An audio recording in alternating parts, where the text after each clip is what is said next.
Thanks for tuning in to Curious Cat, the podcast that examines the shadowy space where science and the supernatural collide. I'm your host, Jennifer Holtz. Join me every week as I explore what it means to be a soul in a meat suit.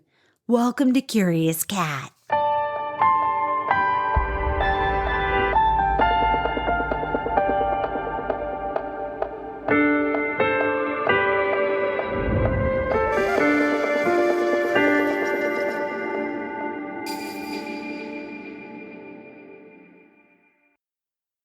Florida trees knit their root systems into sub-sea level sands across the state, dripping with Spanish moss or what Australians call grandpa's beard. And I don't know what I feel about that, but it tricks the eye in the moonlight, making it seem as though the trees are emitting a smoky aura. It takes little imagination to recognize Gandolph, Dumbledore, Merlin, Green Man, or Mother Earth while dwelling among Florida's trees. I've gathered together stories of trees you must know. Some have become crossroads, where hope lies in a handshake with a demon, another that became the final resting place for murder victims, and one man-made tree that's become an anchor of a fantasy land visited by millions annually. Enough teasing, let's get into it.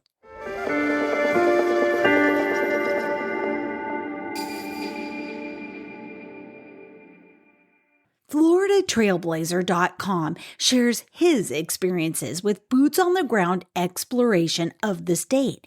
I felt his blog post about an old cypress tree was a perfect place to begin. He writes, "One of my favorite areas at Goth State Forest is where an old cypress tree still stands, known as the Goth Giant.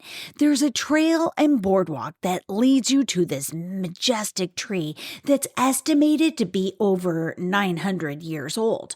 During the 1800s and early 1900s, many of these cypress trees were cut down during the logging booms because this type of wood is so valuable for its durability. The Florida wilderness was once covered with these old trees, many dating back thousands of years. Some still remain today but can be difficult to find, but others like this one are nicely preserved along a trail where you can visit and experience this beautiful tree yourself." Connie Martin featured the epic tree on her Facebook page, saying this, "Must-see huge old cypress tree called the Goth Giant. It's located on a trail in the middle of the forest down Big Cypress Boardwalk Trail in Morrison, Florida. Down a long drive and surrounded by woods, you'll find a little hiking trail in the middle that will take you to a few giant old cypress trees. I highly recommend bringing some bug spray because you can get eaten alive by mosquitoes and yellow flies. Pictures cannot do justice on this beautiful big tree." And these final details add to the picture of the overall ecozone of the famous tree.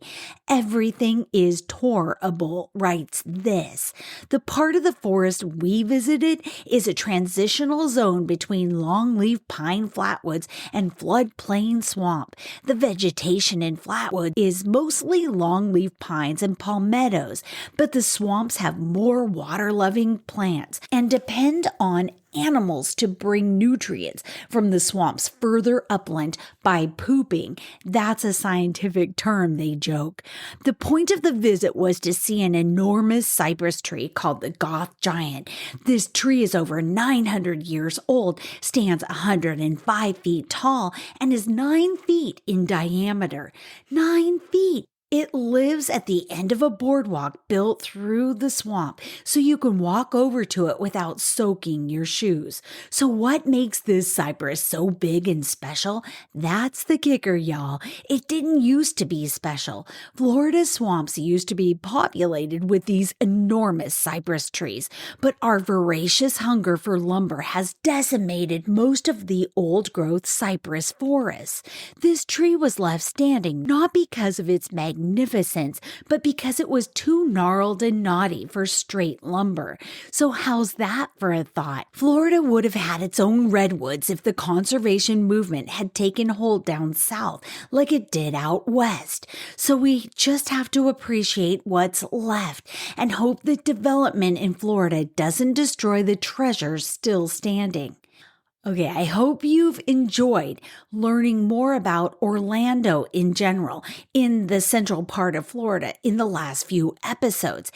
It's a surprise and much more than the famed theme parks. In fact, many say about Orlando that the world came to build the parks and they stayed, bringing their diversity, their heritage, their foods and cultures with them. And now they are the main event. The parks are second to them. The second gorgeous story that encapsulates this city for me, a survivor of the Pulse nightclub tragedy said this, and he said it more eloquently than I'm summarizing here, that the day after that tragedy, he held his breath. How would his beloved Orlando react? He said the day after the tragedy, all of Orlando came out of the closet, ready to defend the right to love whoever you choose and to love them safely. And that young man has since become part of local government.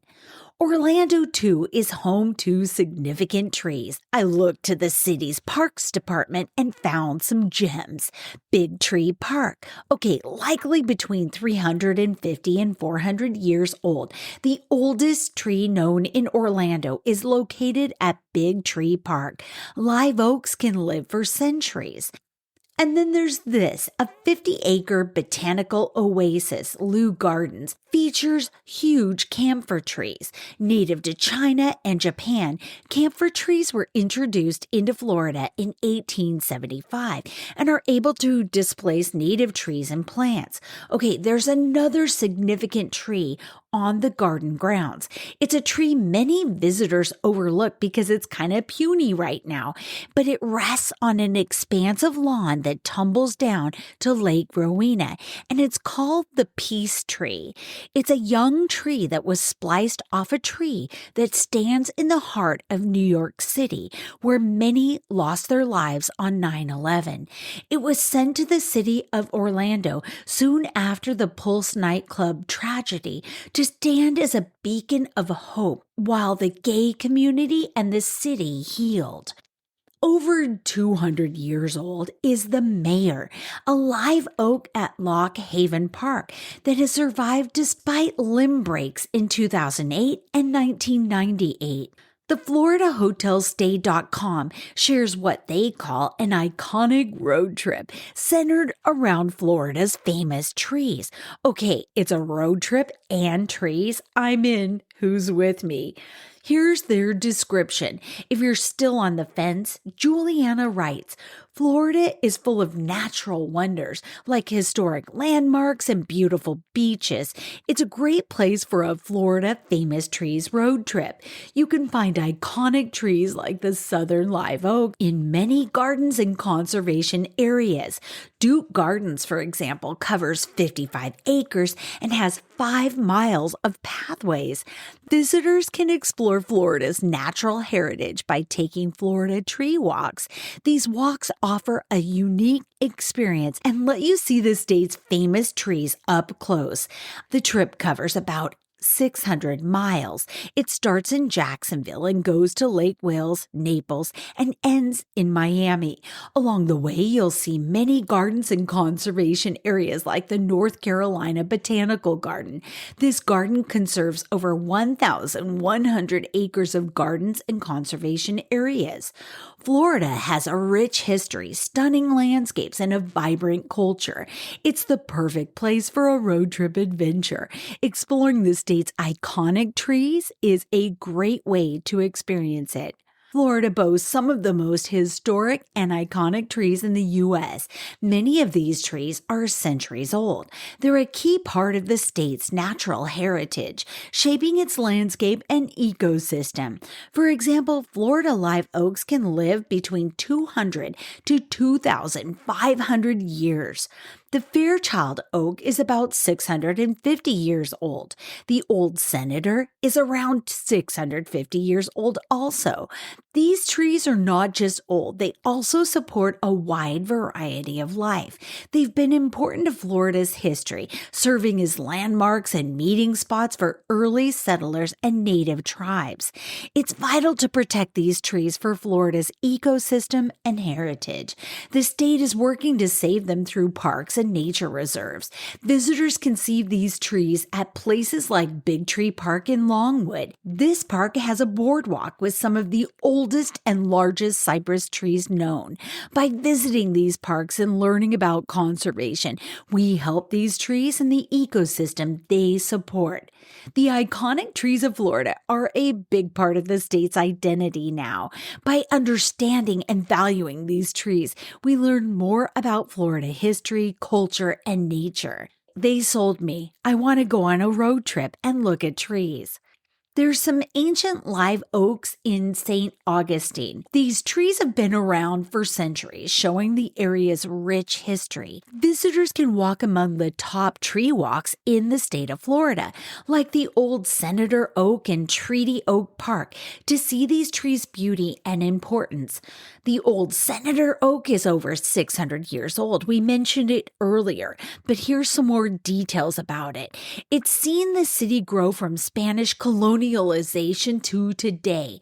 Treaty Oak Park has a live oak where a historic treaty was signed between the Spanish and Native American tribes. Photographers will love the ancient live oaks of St. Augustine. The best times for photos are early morning or late afternoon. The soft light makes the tree's details stand out. These trees are a photographer's dream. Making a visit to the top tree walks in Florida is unforgettable. The banyan trees of Southeast Florida are truly unique and captivating. They're known for their stunning beauty and mystical aura. These iconic Florida trees can cover huge areas, making them the largest trees in the world. A single banyan tree can grow its roots into branches, expanding its footprint. Visitors can see these trees on a Florida tree walk through the gardens and parks. The Banyan Tree Garden offers clothing, accessories, jewelry, and home decor for sale. For more information on visiting these trees, check out Northeast Florida's tree tunnels. Some interesting facts about these banyan trees include that they can move their roots to get the best sunlight and nutrients. They are known for their many uses in ethnobotany, and they're the tallest Amazon tree at 88.5 meters or 290 feet tall and 9.9 meters or 32 feet wide. Central Florida boasts some of the best trees in the state. You'll find historic trees in Lake Wales and a stunning tree canopy in Winter Park. These Florida tree landmarks are perfect for nature lovers. Visitors can take guided or self-guided tours to learn about them. The ancient live oaks in Lake Wales are centuries old. The Winter Park tree canopy is another gem with its best trees in Florida and peaceful vibe. You can also check out the Ocala National Forest for swimming, fishing, and camping. Okay, the Cypress Gardens in Winter Haven is famous for its iconic Florida trees and beautiful gardens. It was founded by Dick Pope Sr. and is known for its water ski shows. Yeah, these shows drew thousands of people at each show. Visitors can wander through the gardens, seeing many plant species. It's a peaceful place, perfect for nature lovers and those interested in famous trees. When planning a visit, check the water ski show schedule because, yeah, it's still going on today. The Cypress Gardens water ski team performs every third Saturday on Lake Silver in Winter Haven. The area also has many activities and attractions like beach towns. You can find more information on these at the website Florida Hotel Stay, and I've linked to that in the show notes. Here's a couple interesting facts about Cypress Gardens. It was the longest-running entertainment production show in the world. Water skiing shows drew thousands of spectators at each show. The Cypress Gardens water ski team performs every third Saturday on Lake Silver in Winter Haven. The mangrove tunnels in Southwest Florida are a top spot for anyone on a Florida tree road trip. These tunnels are filled with a special ecosystem. Here, mangrove trees thrive in the Gulf of Mexico's salty waters. Visitors can explore by taking a guided tour or renting a kayak. I can't imagine how exciting it would be to kayak through mangrove roots. Choosing the right time to visit the mangrove tunnels is the key, they say. Winter is best for seeing dolphins and manatees. Summer is when the mangrove trees bloom the most. For a deeper experience, guided tours offer insights into the tunnel's history and their importance. Some top guided tour options include mangrove tunnel kayaking, wildlife spotting tours, eco tours that focus on the unique ecosystem, the mangrove tunnels. These tours get you up close and personal with those tunnels. The Florida Panhandle is a treasure trove of iconic Florida trees. Exploring these trees is best done on a Florida tree walk through state and national parks. For instance, the Point Washington State Forest spans 15,000 acres with 27 miles of trails and diverse tree species. Aside from parks, the Panhandle boasts stunning beaches like Grayton Beach State Park. It's among the top beaches in the U.S. The area also has scenic trails like the Timpucci Trail, an 18.5-mile path, great for walking, running, and cycling. Other hidden gems include the Kampong Secret Garden with 11 acres of exotic plants and Pelican Island National Wildlife Refuge, home to over 130 bird species. The many Florida tree walks in the area offer a unique way to see the Panhandle's natural beauty. If your ears perked up when I said the Kampong Secret Garden earlier, I found more details about it from southernliving.com and another secret place. Most of Miami, they write, has no idea that the Kampong Secret Garden exists. It is camouflaged by layers of rare and exotic plants and guarded by a red gate in the quirky Coconut Grove neighborhood on the Biscayne Beach. Sprawling over 11 lush acres, towering palms and moss-draped oaks provide an umbrella to the former home of Dr. David Fairchild, who died in 1954, one of the most famous horticulturalists in history. As you explore the Asian-inspired main house, cottages, and grounds, you'll take a step back into time and maybe even find a little zen along the way. Tucked away in a tropical garden with orchids, succulents, and a towering banyan tree, the banyan tree is a hidden oasis in Isla Morada. Wander through the garden or shop for a Florida Keys-inspired outfit or take a painting class there. The boutique and gardens feature clothing, accessories, jewelry, home decor, and more.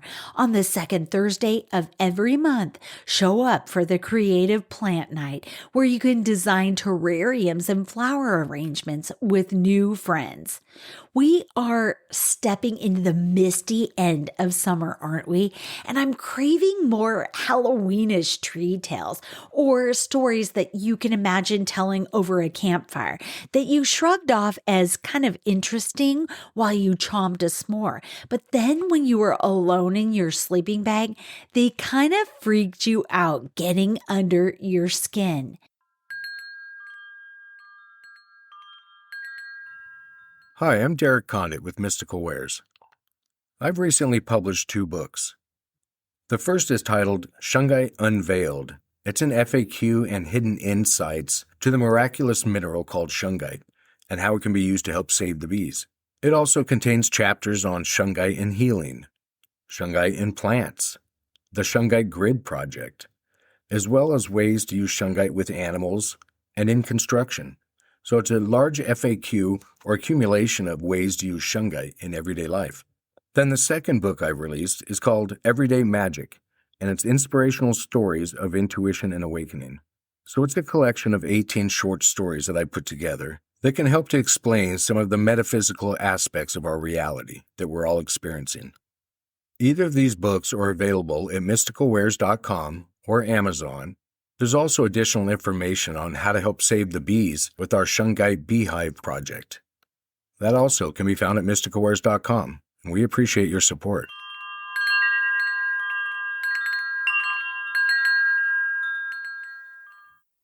The first spooky tale comes from Freaky Florida's Mike Muncy, and I've linked to his book in the show notes. He writes, in Port St. Lucie, there's a nature park that is difficult to find. Behind a mess of manicured lawns, beautifully developed homes, and several twists and turns, you'll come across the C-24 canal boat ramp. It's also home to a nature trail called Oak Hammock Park. There are 2 trail loops that wind their way through the beautiful old Florida woods. Long before Oak Hammock Park was a park, Port St. Lucie was rural. It had dirt roads that seemed to lead to nowhere. It was here that a serial killer had an old house he used as his personal torture area, far away from civilization. In 1971, and huge trigger warning here for violence, a deputy from the Wilton Manors Police Department in Broward County named Gerard John Schaefer kidnapped 2 girls and took them to the C-24 canal. Colette Goodenough and Barbara Ann Wilcox were hitchhiking. Officer Schaefer flashed his badge and took them for a ride. It was the last time they'd be seen alive. Schaefer tied them to an old oak tree and committed violent acts and then decapitated them. He did unspeakable things to their body after death, and afterwards he buried them at the base of that tree. In the weeks that followed, he returned committing more horrifying acts on their bodies. Muncy writes this, sadly, it would be years before Schaefer would face judgment for his crimes. In 1972, after being fired from his position with the police department, he called the sheriff and admitted he'd, quote, done something stupid and lied about the extent of his crimes, saying only that he'd picked up the teenage girls that were hitchhiking to give them a scare. What a big, fat, frickin' liar. In 1973, 2 more victims' bodies were found. The decomposing remains of Susan Place and Georgia Jessup were discovered by a man searching the woods for tin cans to recycle. The bodies had been hacked to pieces and they'd been sexually assaulted after death. The similarities to the other women were more than enough to get a search warrant for Schaefer's home. There they found his trophy collection. It was a jewelry box filled with trinkets from dozens of victims. They found diaries and journals filled with stories of torture and rape. This and other evidence was enough for a jury to convict Schaefer. The police announced that based on evidence, he was connected to at least 30 other missing persons cases. Place and Jessup might not have been his final victims, though. 2 14-year-old girls went missing October 1973 while hitchhiking. Their bodies were later discovered and police believe some of their missing jewelry was among the pieces found in Schaefer's home. Sadly, that search yielded teeth of an old childhood friend of Schaefer's named Hanlon Bonadies, who had disappeared in 1969. During this time, that canal, C-24, gained a dark reputation. Cloaked figures could be seen at a massive old oak tree where the girls had been tied. Stories claim that a hole in the side of the tree oozed a black sap that some allegedly used for satanic rituals. Some people reported that Schaefer claimed he heard voices and believed that the tree was somehow secretly in control of him, the serial killer. Oh my God, what an... Oof, that makes me so mad. Blame it on a frickin' tree. The county eventually purchased the land where the tree was, creating the Oak Hammock Park. They carved trails through the area. The tree associated with Schaefer's evil acts was on the county's list to chop down. Loggers were sent to do the work and their chainsaw broke. Another one malfunctioned. Frustrated, they left to buy new equipment. On the way to the hardware store, though, both men were killed in a car accident. Muncie writes, realizing that they were fighting a losing cause, the county left the tree and diverted the path. It also filled the hole in the tree with cement and hoped that it would die. Instead, the tree grew over that cement, which it wears like a scar. The house near the tree was demolished, and the path was set around the tree. The legend of the tree seems real. Early versions of the story say that the men were killed due to having bark from the tree in their car. Many still believe that taking a piece of the tree brings serious misfortune. To this day, park visitors take bark and deface the tree. During the author's visit, there was fresh candle wax on the roots of the tree. Rangers are very concerned about all the vandalism of the tree, but mostly about someone setting fire to the whole forest. With some new housing in the area, this is a very real concern.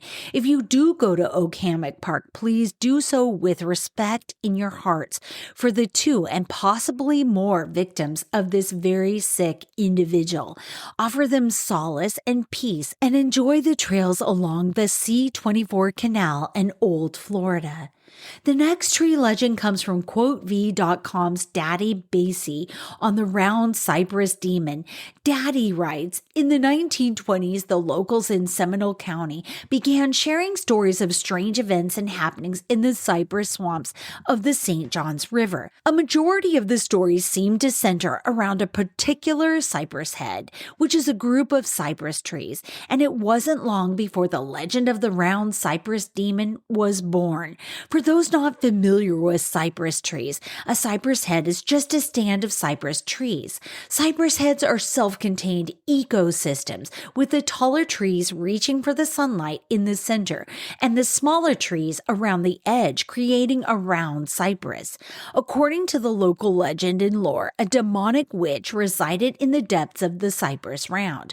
The witch was said to invite weary hunters and fishers into her home, and they would never be seen again.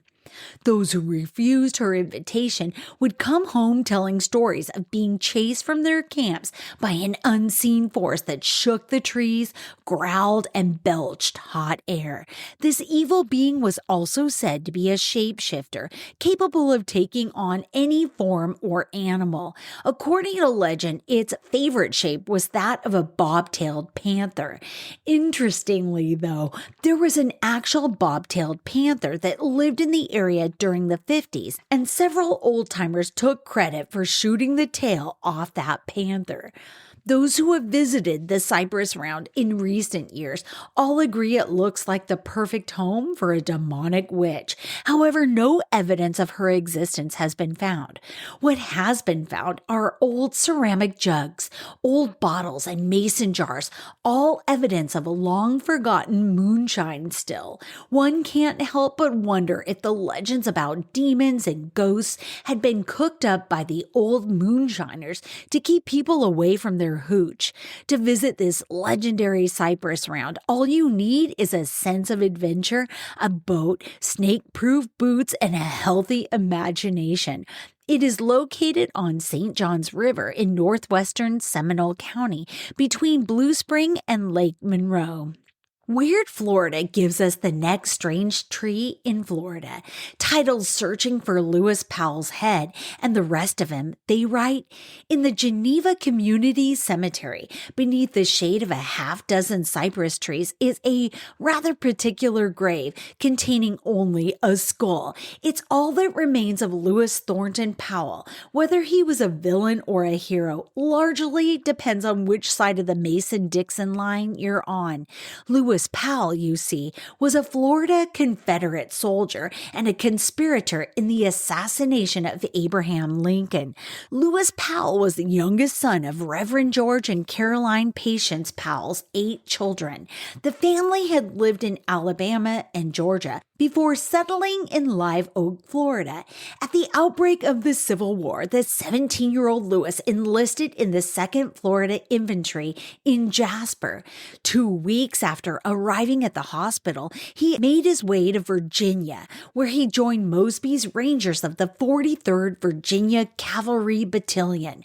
The records indicate that Lewis Powell's service with the Virginia Cavalry was quote-unquote distinctive. However, in January 1865, he deserted and crossed to the Union side using an alias, Lewis Payne, taking the oath of allegiance to the Union. Because of that, historians speculate that Powell switched sides because he was a secret Confederate agent. Yeah, he was a spy. It's known that he became involved with John Wilkes Booth in a scheme to kidnap Abraham Lincoln. The plan was to trade Lincoln for Confederate prisoners of war, but when the mission didn't work as planned, Booth hatched his infamous plot to assassinate the president and other high-level Union officials. Lewis Powell was recruited for the mission, along with David Harold, George Azerodt, and Mary Surratt. Each conspirator had a specific role to the mission.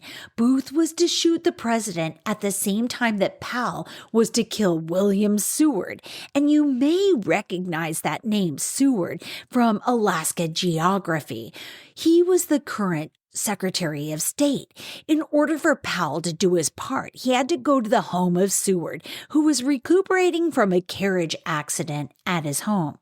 On the evening of April 14, 1865, Booth shot Lincoln at Ford's Theater, but Lewis and David Harold ran into unexpected difficulty at Seward's house. 4 people were stabbed inside the house before Lewis could make his way up to Seward's bedroom. He stabbed the bedridden Secretary of State several times and then in a panic ran from the house. Seward survived that attack, but would carry scars of it for the rest of his life. After evading authorities for 3 days, Powell showed up disguised as a laborer at the home of co-conspirator Mary Surratt. But luck was not with him because they were arresting Surratt right at that moment, and they took Powell at the same time. At his trial, Powell sat like a statue while his attorney argued that he was innocent by claiming he lives in this land of imagination where it seems to him legions of Southern soldiers wait to crown him as their chief commander. Instead of a coronation, he and his fellow conspirators were hanged on July 7th, 1865, in the courtyard of the old Arsenal building in Washington, D.C. All of the bodies were claimed by relatives, that is, except Lewis Powell, which remained in a lone grave in D.C.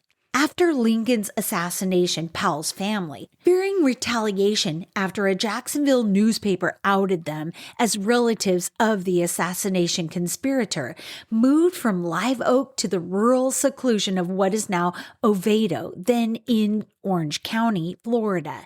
Lewis Powell's body was reburied at least once in that D.C. area, but later his remains mysteriously became lost. In 1992, his skull was identified by museum catalog numbers and was discovered among American Indian skeletal remains in the Smithsonian's Museum of Natural History. No one knows what became of the rest of him or how his head actually ended up with those Indian bones at the Smithsonian. Perhaps the rest of his skeleton is still stored in a dark corner of some D.C. warehouse. The Smithsonian located his closest living relative, Helen Alderman of Geneva, Florida, and released the skull to her. Using her own funds, she arranged a proper interment. On November 12, 12, 1994, in a Confederate memorial service, a small mahogany box containing Lewis Powell's skull was buried next to his mother's grave in the old Geneva cemetery. So that explains the rest of the story of that old head in that tiny cemetery. Weird Florida had such an interesting snippet, I missed it the first time I read the book, which I've linked to in the show notes. At the Kennedy Space Center Visitor Complex, in the open area between the exhibit buildings, is a lone 15-foot tall sycamore tree. The tree gets very little attention from visitors. Most are so caught up in looking at spacecraft that they give no notice to the landscape. But this tree is a piece of our landscape that's been to the moon and back. Yes, in 1971, when Apollo 14 was launched to the moon, the astronauts took a container of sycamore, redwood, Douglas fir, sweet gum, and pine seeds on the voyage. It was part science experiment to see how the seeds would be affected by the trip to the moon, and it was part publicity stunt. Upon return from the moon, the seeds were germinated in a lab where they sprouted into normal, healthy seedlings.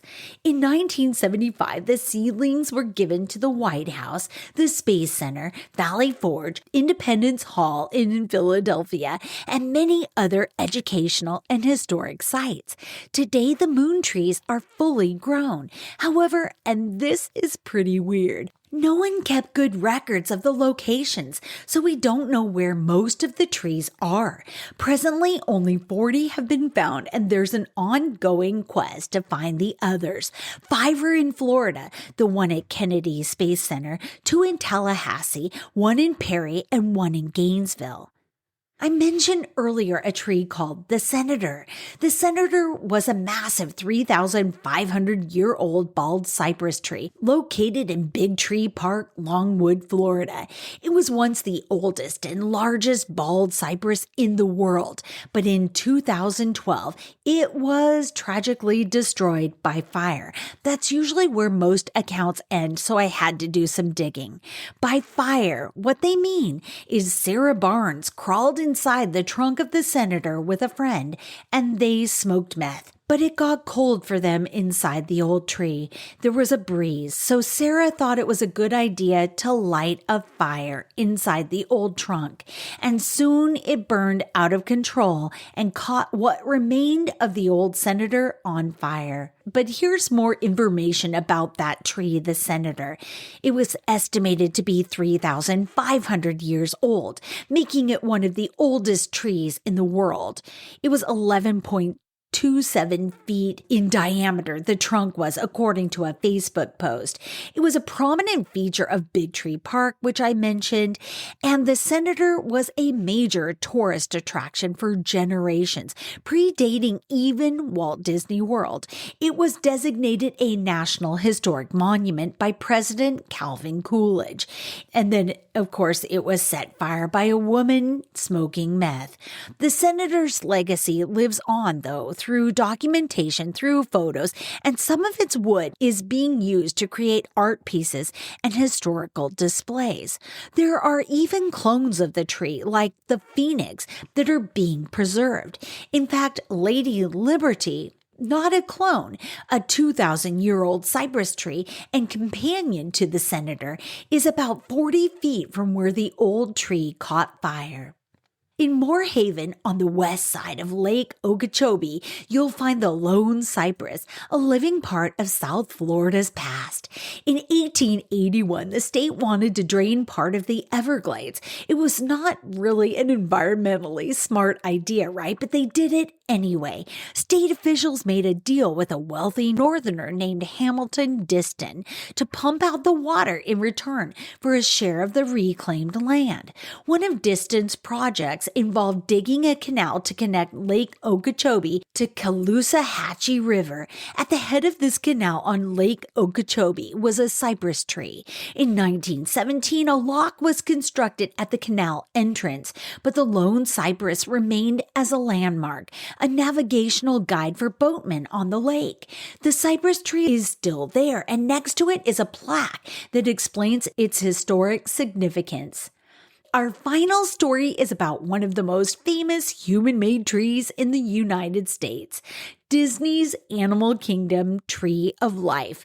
It doesn't have a spooky backstory in the traditional sense, but it does have an interesting and mystical origin story created by the Imagineers. So here's the tale. A barren beginning, Discovery Island, where the Tree of Life stands, was once a desolate and barren land. But then there was a tiny wish.